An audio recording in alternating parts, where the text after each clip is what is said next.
This video is about sharpening a dental instrument. Why would we sharpen a dental instrument? For easy calculus removal and patient clinician comfort. We check our instrument before any patient, and if dull, we have to sharpen it. To sharpen an instrument, you will need a stone, a dull instrument, a stick. Sometimes section tip and water syringe can also be used, depending on your preference. Sometimes people like to use paper guide, especially for beginners.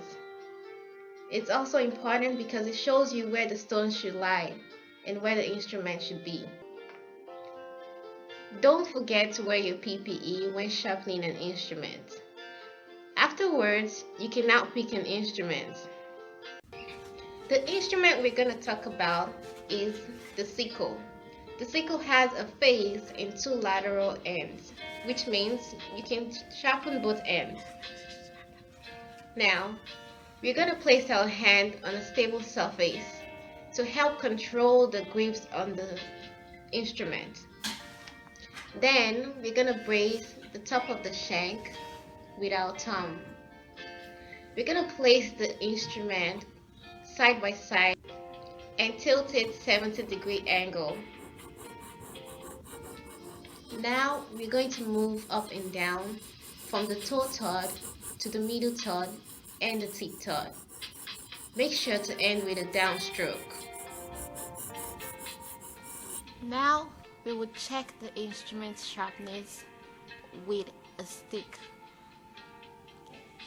First, hold the stick in your non-dominant hand at the bottom of the stick. Place the instrument on the side of the stick and make sure you have a fulcrum.